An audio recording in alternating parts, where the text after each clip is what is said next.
So today is October the 17th, 13th, 14th, 15th, 16th. I think it's the 17th, it's Friday. Monday was my birthday, so we had a great day. We were down here with the kids. We went home, had to go teach at Thrive on Wednesday night. And today I'm back. I actually came back yesterday, did some work up at the container, worked on sharpening right over there. I worked on sharpening the chainsaws and getting the debarker put on the chainsaws and worked on all that kind of stuff. I met a buddy of mine who's a builder up here, talked to him about pole barns, talked to him about the building location for the house way up here. I met the electric company engineer, Matt, he's an awesome guy. We talked about how to bring this overhead power from the power pole here back to the building site. We've got a pretty good plan on that. And then today I am laying out here on the ground a footprint for a 36 by 20 shed roof cover that we're going to put on this camper. So we've been looking at these gable roof structures, and we came across, a buddy of mine sent me a text message about this really cool place up in Kentucky, and they have their campers sitting under larger shed roof structures, and they're really cool. They make a lot of area outside that's undercover, and you can screen off an area, put a deck on it, that kind of thing. And honestly, checking with the folks that I'm talking to about the trusses, the truss system itself is about the same money, because when you do a flat roof, it's the same amount of steel as if you do a gable, if you do a larger one. So it's kind of like weight. It's almost like the weight of it is what you're buying. So anyway, so I'm laying out here on the floor, on the ground, a big square. And I don't know if you can even see it, but I got these pins here in the ground. And the pins, I have measured off 36 feet linear this way and 20 feet this way. And then I've taken, luckily, what I found is when I'm running my diagonals, I'm getting a measurement here of right at 41 feet, 1.5 inches. And on the other diagonal, I'm getting the same number. So I'm square. So I've played with this for about an hour. I didn't think that'd make, really good video of watching me move little pins around, but that's how you know it's square, when your diagonals are equal. So we're at 41 feet, really 41 feet 1.5, or 41 feet almost 2 inches. And over this amount of space, even if it's not perfectly square, the reason to get it square is when you get your roof metal on, your roof metal needs to line up, and we can fudge it 1/8 of an inch if we need to. That's really the maximum that this is going to be out, if it's only out 1/2 inch here at the corners. So I know where square is, and now what we want to start doing is digging these post holes. So there's going to be 4 post holes in the front, there'll be 4 post holes in the back, and then we'll span this across here with the steel trusses. So I can go ahead now and start working on digging my footers, or piers, I guess I should say. Okay, so frequently what happens when you're out here working in the woods is you don't have what you need to do the job the right way. And it's just very difficult. So I don't have anything to make batter boards out of, but I did have some spikes. And so what I've done is I've kind of just set up a batter board grid here on the ground. And I don't know if you can even see that, but what I did was mark my corners first. So this is my corner pin. It's just a nail that's in the ground, and I've got an X right over the top of it. And so I've got a pin back there and a pin back there. And what'll happen is when I dig this hole, I'm gonna have to move that pin. But as long as these pins stay set, I can move my ropes, I can put my strings back in place, and they will mark the location of the outside edge. That one's off a little bit, but that's just marking my post, and I'll do that later. But I've got this one set where it crosses right over that pin with 2 spots. So you just kind of have to make do with what you've got. So is it ideal? It is not. This one is off just a hair, but I think it's actually because I've got it wrapped around the wrong side of that pole there. So as long as I remember to come in on the outside, we should be in pretty good shape. and we can measure these again and get them squared up and measure inside to inside once we get the holes. Okay, so the other thing is I'm not going to do wet set brackets. I'm going to dig these holes out, and I'm going to pour them with 4,000 psi concrete, and I'm going to do those tomorrow and get them shaped up on the top. I'm not really sure yet how I'm going to build forms for the top, but I may take 5-gallon buckets and cut the tops of them off. I've got several old buckets around here that I could use, or I may can go somewhere and get some cardboard that I can staple together or something and just build a form on top of the ground just to make it look neat.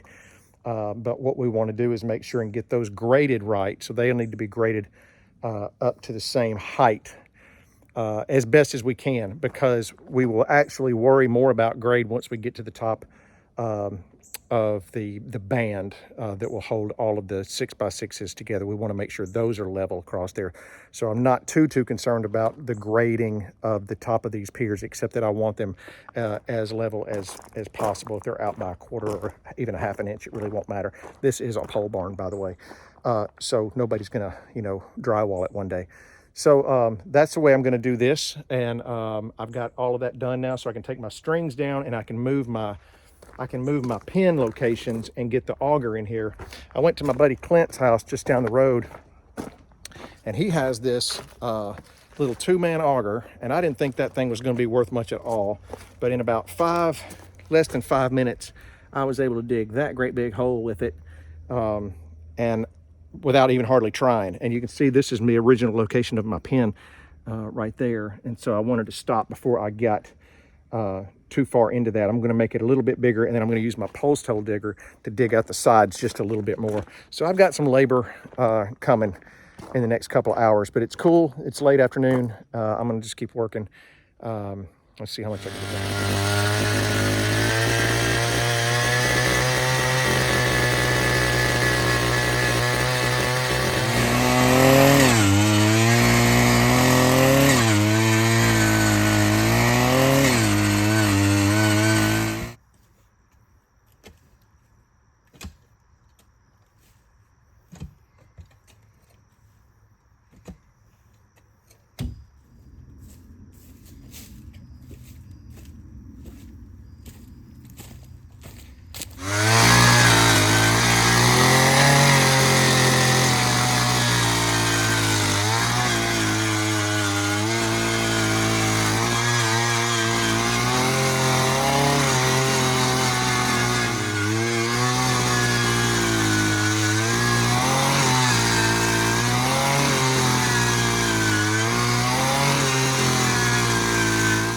Whew.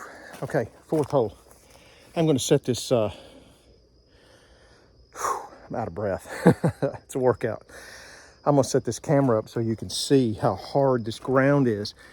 When you get down there in the dirt, you can hear it hit solid. And I mean, when it hits that spot, when it hits that level, and I've noticed this even digging with the backhoe, you get about 2 feet in the ground, and it is just like hitting a concrete block. But listen to this.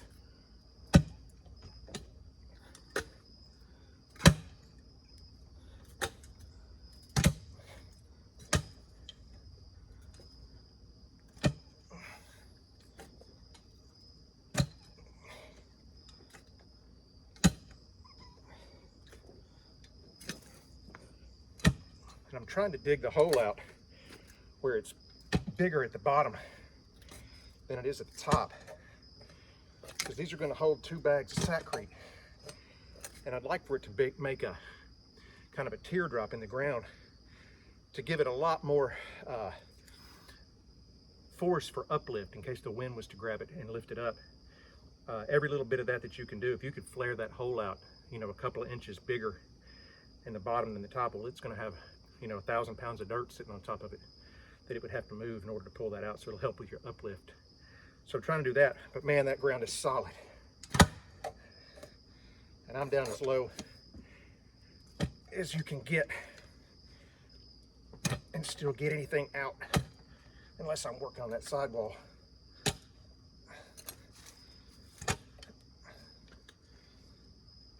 All right, we're gonna call that one done.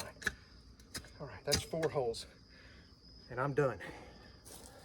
And I'll come back in the morning and finish this up, the front 4 holes. I've got to get through about 6 inches of crusher run. Maybe not that much. I'm hoping it'll be less than that. But I think that little auger will knock that out pretty quick. It's made this a pretty easy job. It's a whole lot of digging, but it's only 8 piers. That's the wonderful thing about using these steel truss system. So for what you have to spend more in steel, you make up for in labor, I believe. And lumber is not cheap either, so you probably don't save that much by going lumber. But anyway, that's all we got for today. I need a shower and a bowl of Wheaties. All right, there you see when you get your lines put back, you see how they show you exactly where your 6x6 is going to sit down in that hole. Right there. It's going to be good. That one's really teardrop shape. I don't know if you can see it, but that one's in good shape. Really good, so that concrete will be centered underneath those posts, and that's awesome. All right, well, it's October the 18th, and me and the boss man, Mr. Bob, are here working. And we have worked a little bit this morning on shooting the grade on the difference between the highest pin, which is this one, and then the lowest pin, which is back on that corner back there. And we've got about a 10.5 inch fall that direction. So we're gonna have to build up, and there's about a 3.5 inch fall to the pin right up here. So we're gonna have to build these pier tops up just a little bit to get them level. And what we decided to do, since we don't have sonotube and we're cheap, is to take an old bucket and we'll just cut that out, and that's going to be our form once we get our holes filled up. So the other thing we're doing is, I didn't want to make a big mess in the parking lot, so I'm going to try to dig a hole through with this visqueen plastic down, and maybe all the dirt, my idea is the dirt will get on the plastic and not on the gravel. And then once I've got this one done, maybe I offload the dirt, or maybe I leave the plastic down. Bob, what do you think? I don't know. We're going to figure that out. Yeah, because you'll have to have one up here. Got to have one up there. I got to have 4 of these, so I'm not sure I got that much plastic. Anyway, just try not to make a mess. So we're about to fire up the little, wherever it is, the little post hole digger again, and start digging and get these done. And then we're going to go get concrete and rebar and other things. I've got a list of things to get before, we got to be there before noon, but we will be. This won't take very long. So again, if you like to watch an old man dig holes, this next section will be amazing for you. Okay, one thing I wanted to show you was what I did was I drew out my footers. So these are all the piers, the pier locations, and this one I've just eyeballed and realized it's in the highest spot, so I marked it at 0. And I took a string line and I ran the string line over to this one and measured it, and it fell off 3.5 inches. And I took a string line from here and measured it back, and it actually fell off 7.5 inches. I wrote 10.5 because it's somewhere between 10.5 and 11. It's not exact. Then I came a string line here across. This falls off 3.5 inches, and from here across it's 7 inches. So it works out to within 1/2 inch. So that's the way I figured out the fall. Now this is kind of uneven ground, so once we get these in, we'll run those string lines back across from where my batter board pins are, and we'll get an exact height once the concrete is there and in place, and we can kind of shave it up and level it off that way. So I just wanted to show you how we did that.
glad I've only got 4 holes to dig. And I'm glad you got that machine and not a post hole digger. Well, now it's time for the post hole digger. You know, when it got into that soft stuff, it just took off. Whew. All right, that's work. That took 3. Same time,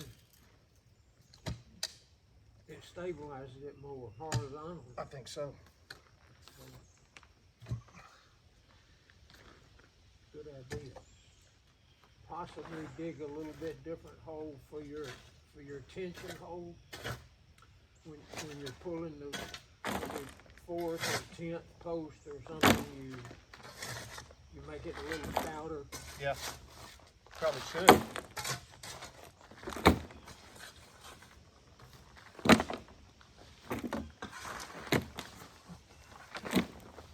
Okay, so we moved the plastic, and you can see that worked out really good. I got a nice clean hole there. So we just drug the plastic over here. About to start digging where that pin is. We got 3 more to do. I've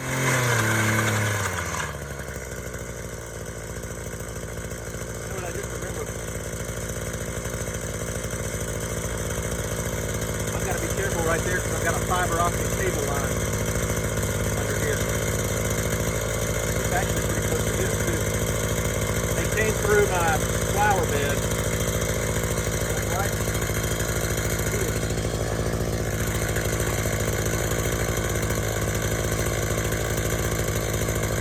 But I'm starting to think conduit, so it'll be protected.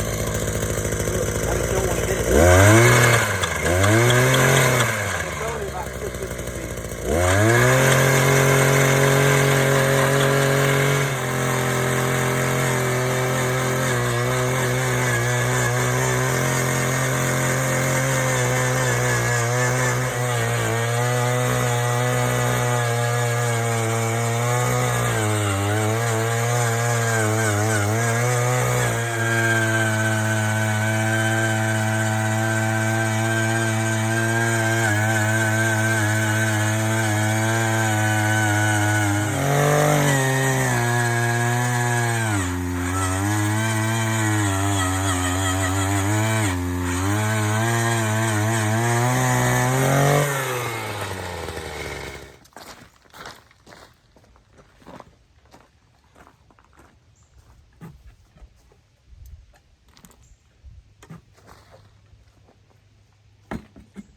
We can do, fill them up and leave our rebar sticking out, because you can go back and cut it off.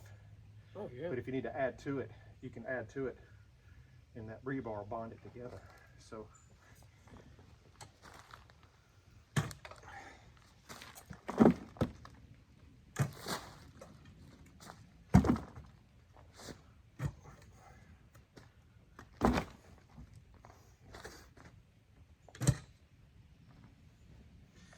and they don't have to be pretty. They just have to be compacted at the bottom more than anything else. Get all that loose stuff out. And when you talk about adding to it, you're saying a bag of concrete and you run out and you got to go mix up some more when you put the other on it. I got you.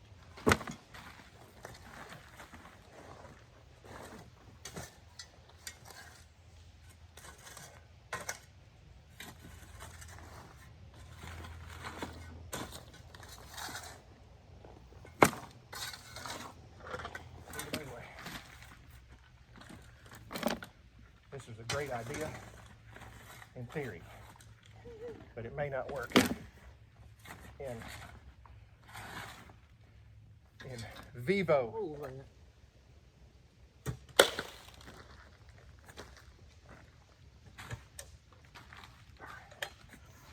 That's pretty good right there.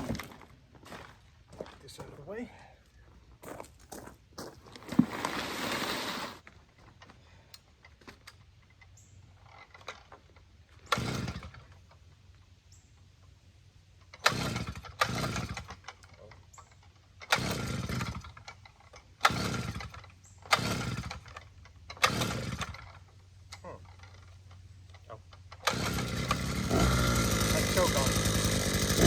It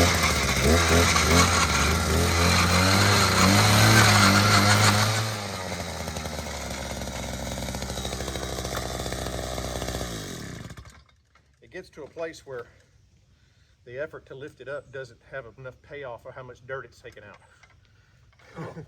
It's like, okay, that's too much work. With all that strain, yeah. It was a tablespoon full of dirt. Yes. I needed to clean the hole.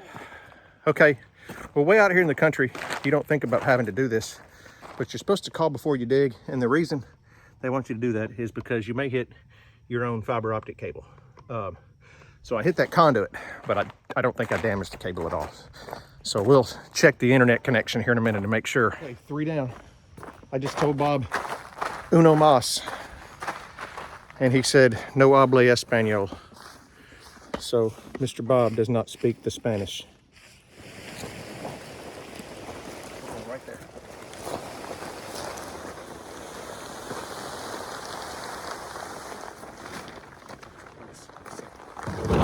There it is.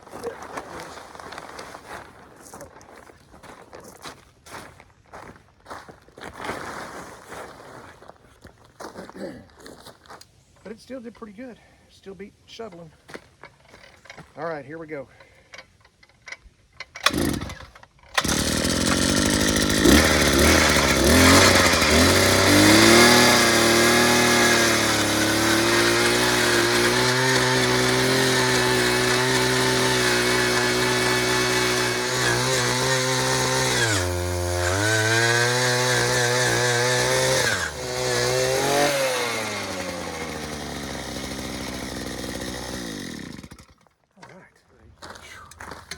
I've been on my knees within about 3 minutes. I'll tell you what, I've learned at 56, you really got to pick your battles. And I'm just so thankful I'm still able to do some of these things. And quite honestly, I'm impressed. Yeah. I don't remember when the decline started happening with me, but I was thinking a while ago, boy, at 56, I guess I was still doing stuff like that. I know it was. I got a shop full of post hole diggers, and I'll tell you what. when I think, God, Yeah, you know I you used used it for to something, do right? I ran into GW at Home Depot about, it's got to be at least, Brittany and I were married, but I believe it was before Harley was born. But he was 80, and he was hollering through the aisleway. He was on the other aisle, and he could see me through the shelves, and he was going, JD, JD. And then he'd stand back up where I couldn't see him, you know. And finally he came around. You thought you were going crazy. Yeah, well, he finally came around, and I said, what are you doing? And he said, I'm buying hardwood flooring. And I said, oh, you're gonna put hardwood flooring in? He said, I said, you're having hardwood flooring put in? He said, no, I'm not having it put in, I'm putting it in. I said, GW, you're gonna put in the hardwood floors? He said, yeah. I said, are you sure? And he was like, yeah. And I said, you know how to do that? And he goes, yeah, I've seen it done a few times. There's probably no telling how many square miles of hardwood floors he put in over his years. But I had just finished doing the hardwood floors at our house on West Main, and I'd bought a hardwood nailer and put it all in. And I said, do you have a nailer? And he said, no, I'm going to rent one. I said, well, I've got one. And I said, and I'll let you borrow it under one condition. He said, what's that? And I said, well, you'd have to let me come and supervise and make sure you know what you're doing so you don't tear it up. And he was like, okay.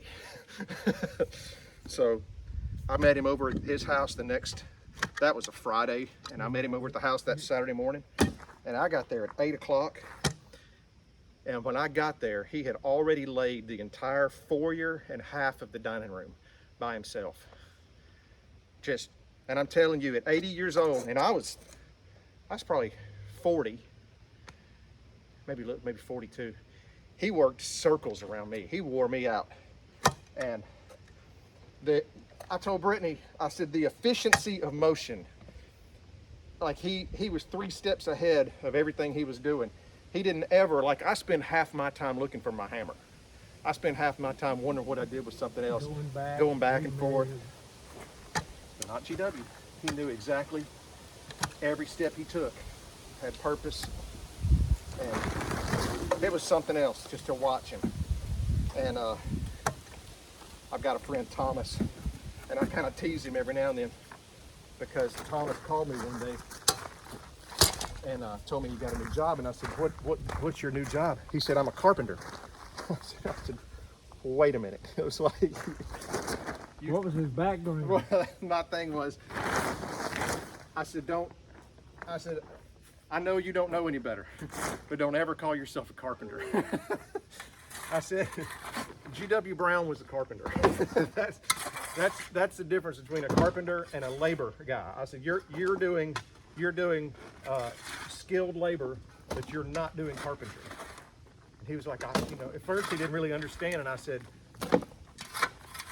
GW could come to a job site with no plans and a stack of lumber and ask you what you wanted, and before the day was over with, it'd be built. I said, that's a carpenter. And it'd be perfect. And you wouldn't have much scrap left over.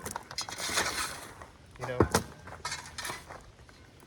Well, I was going to use my rake as a pusher. What the heck did I do with it? I don't know.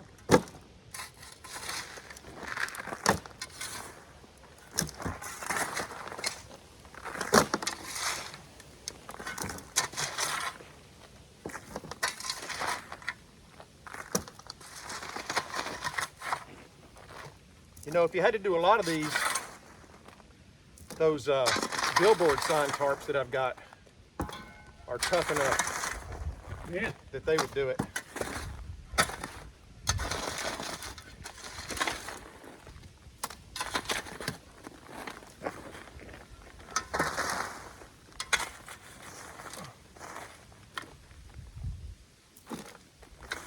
Yeah, man, I don't even remember turning that thing over so the fork didn't stick up.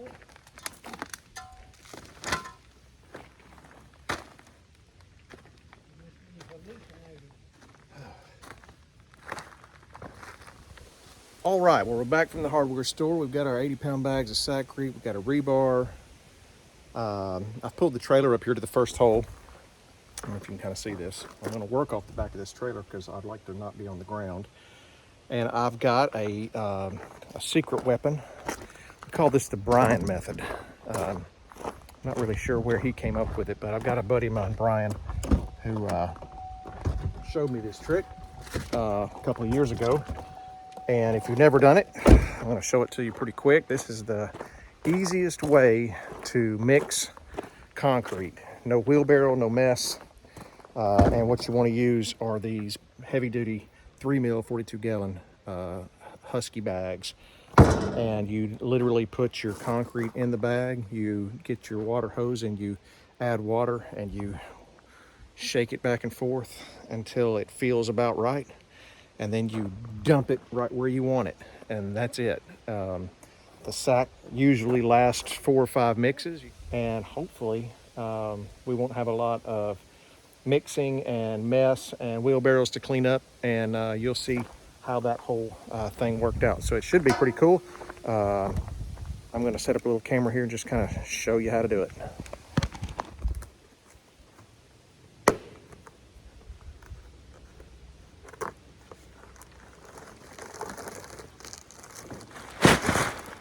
This hole is my highest hole, and I'm going to start here because I don't think it's going to be quite 2 bags of Sackcrete total. And what I don't use here, I can then take right to the next hole. I don't want to waste any concrete, I guess is what I'm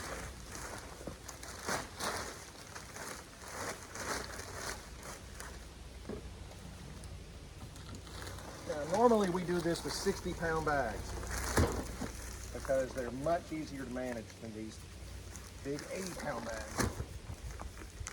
And I'm going to try to go ahead and mix the full 80 pounds first. If it's more than I want to handle, I may start doing half bags at a time.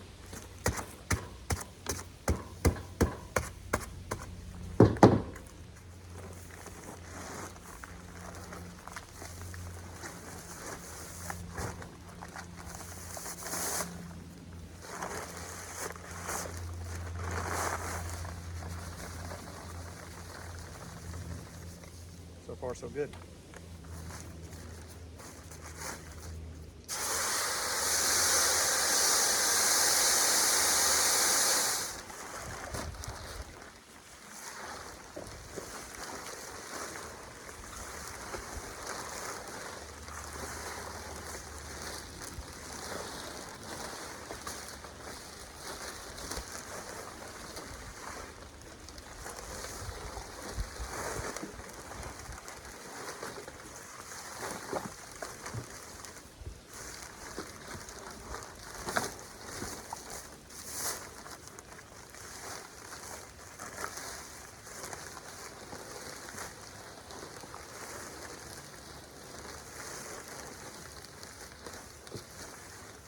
You just kind of feel it. And it starts to feel like a bag of sackcrete and not a sack of water.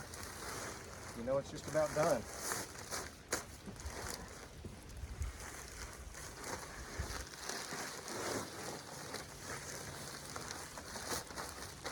That is much harder to do than a 60-pound bag, I will tell you though. Not quite mixed yet, close.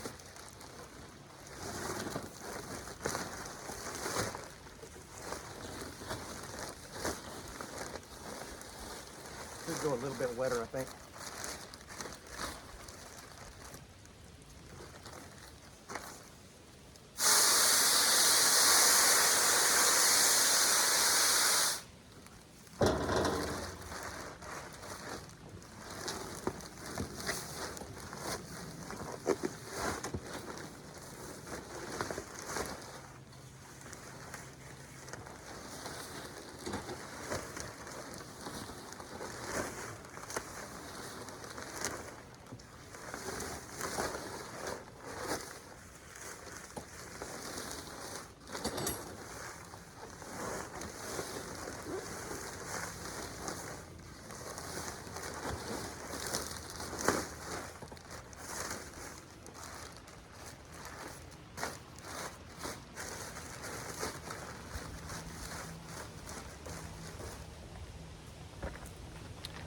I'll bring you over here and show you.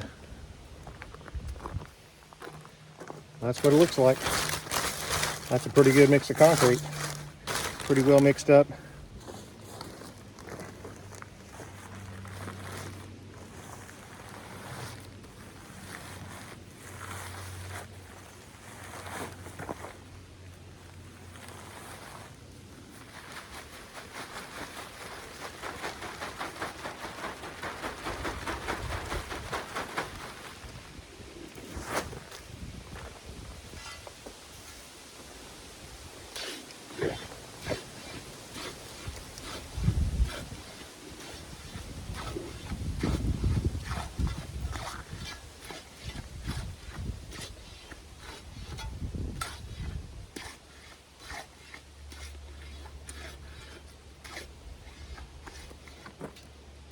You could also mix it in the hole.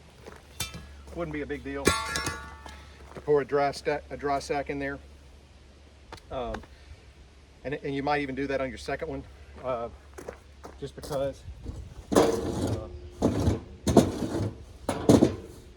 really what happens with a sack when you do a dry hole and just add water is you're just always afraid that the very bottom of the hole doesn't get enough water to set it up, but it will. So I think I may mix that and do that thing and then just do a dry pour and put my ring on it. I know how big I want to or how much I want to build it up, 1.5 inches, and I've got a ring over there to start that. So I think what I'll do now, instead of mixing another bag, is just open another bag and just set it in there dry, and I can actually mix it in the hole with that tampon rod. So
Okay, well, I'm gonna give you an update. Mixing in the trash bags with an 80-pound bag is too much. Splitting the bag is too messy. So I've resorted back to filling the hole with 6 inches of water and dumping it in dry and mix it in the hole. And that's going to be just fine. It's actually probably the easiest way to do it. So 6 inches of water, I get the shovel. I just start shoveling out as much as I can. Let's see if I can show you. Just take it out of the dry bag. That right there. And just fill it in the hole. And then when you get to the top of your water, take your tamping rod and kind of just mix it as you go. And man, that's going to be just fine. There's nothing wrong with it. What you want to do when you're working by yourself is do it the easiest way you possibly can.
Okay, well, it's about 3 o'clock, and I'm getting tired. It's a lot of work to do this by yourself. Okay, I'll just show you some piers. There's pier number 1. It's down there almost at grade. This is pier number 2. This is pier number 3. My little bucket idea actually is working pretty good. And pier number 4, and it is 3.5 inches taller than pier number 1. Looking back there. All right, well, getting them back here to these back ones is a bear. And I have resorted to that little sliding bucket. I couldn't do anything about getting a way to mix back here. That was just gonna be a huge mess with the bags. So I started mixing in here, and I did this one, and it turned out pretty good. And I've actually got this one about halfway full, and I'm down to my last 2 bags. So I'm going to run out before I get that one done. So I'm going to have to keep that. I'm going to have to let that rebar run wild, I guess, up into once I get the concrete in the bottom of that, the rebar will stick up, and then I'll put that bucket in there, and that will protect the hole. And then I'll get another couple of bags and finish that out the next time I come down, which will be a 15-minute job. But this has been a pretty good job. Mixing concrete and dragging it over here and picking up and pouring it in these holes. No way for me to film it. There is literally no way to film that by yourself. So you can just imagine lots of sweat, lots of grunting, lots of me holding my back. It's awful, awful. Anyway, that's what we're doing. Okay, that's the last one. I got the rebar sticking up, ran out of concrete right there. I'm gonna put that bucket down in the hole, and that will preserve it, keep it from caving in on me when it rains tonight.